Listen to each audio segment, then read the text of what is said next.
I try and do at least once a month. I used to be more diligent with it a while ago, but now between my full-time job and running a whole company, I find it difficult. It's usually once a month. So what I will say is I generally tell my team not to blast emails out there and spam everybody, because I hate when people do that to me.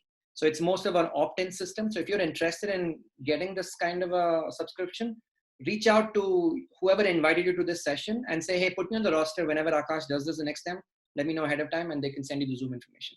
So it's more of an opt-in thing than a public, but it's once a month. So I'll do one, this is what, April? So I'll do one in May at some point. And if you want to just reach out in general, reach out to me on LinkedIn with questions and stuff. I'm more than happy to provide answers. If it's a really long question, then I would say email your question to whoever you've been talking to at Simpliaxis, and they will filter it out, and they do a good job of sending me attendee questions.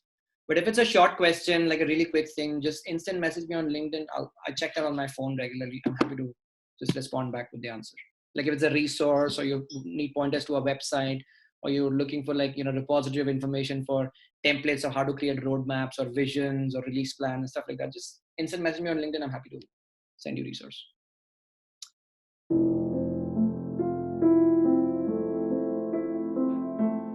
So first one would be around prioritization. So you want to have a lot of different ways of prioritizing stuff. Looking at value versus risk, looking at importance versus urgency, looking at, just value numbers in terms of either revenue. So if it's revenue, it's new revenue, incremental revenue, recurring revenue. If it's profit, different gradations of profitability. Ashwath Damodaran, the resource I was recommending earlier, has a bunch of different ideas around what kinds of metrics you want to look at. So outside of prioritization and those kinds of metrics, I'd say decision-making ability is very important. How do you make decisions with imperfect information? A lot of that is going to be based on those consensus-driven discussions you have with your stakeholders. So like if I participate in a product management interview, then one of the things we do is we'll give them a business case and we'll give them 3 stakeholders, and we'll just have the 3 stakeholders play like starkly different personalities who have their own hidden agendas. And then we see the ability of the person to navigate through all of that. So having that sort of a facilitation skill can also help. Other than that, depending on the kind of product management you go after, you would need to look at domain knowledge. So, social media, e-commerce, banking, fintech, it really depends. There's a whole bunch of different ways of going about doing this stuff. There are a lot of classes on product management that I've taken some, and my friends have taken some that I would recommend. So if you're looking at, for product management specifically, right?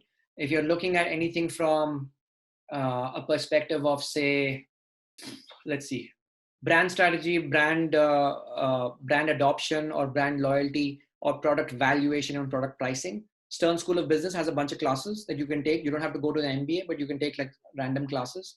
So they're good for that. Booth School of Business is really good for consulting in general. So product consulting. For strategy consulting from a product management standpoint, which is most of analytics and things like that, I'd say Duke, which is Fuqua School of Business, has a bunch of courses on it. And there's a university in Detroit that is very, very good with finance.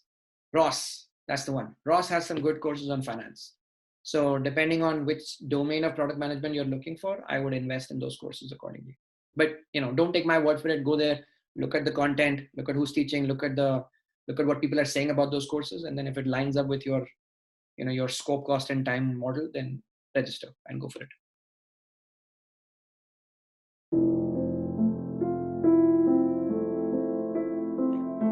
That's a tricky one. Obviously, I'll say what every trainer says to start with, which you're going to hate me for.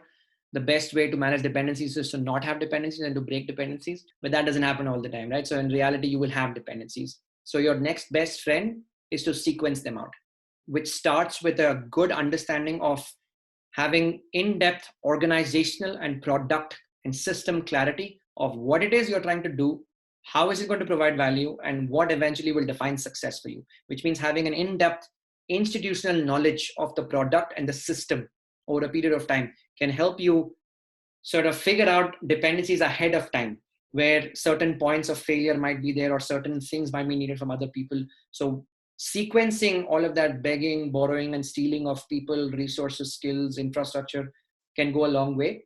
having a good deep line of sight for the future, like a product backlog, can help you see those things coming ahead of time. And then it's just a question of, reaching out to those folks and making sure you have the right alliances in place and the right support system where you can communicate certain things. Having those two-way communication systems are important. So you invite people to your meetings, you go to their meetings. Basic principles, that kind of a rigor, I'd say, is going to help in general. For dependency management in general, for large organizations, here is a really good field manual I would recommend. Check out this book. It's in the chat window. It's called Radical Project Management by Rob Thomsett. It's got a lot of different techniques of how you can, map out these different integration points or dependency points in a certain project. They have a bunch of different thumb rules they recommend. So something that might. Okay, I'm going to be sensitive to everybody's time. We're at the top of the hour, so we are done, everybody. Thank you. I got nothing else. Reach out to me on LinkedIn if you have questions. Otherwise, keep your eyes peeled for another session next month. Other than that, we're good. See ya. Bye.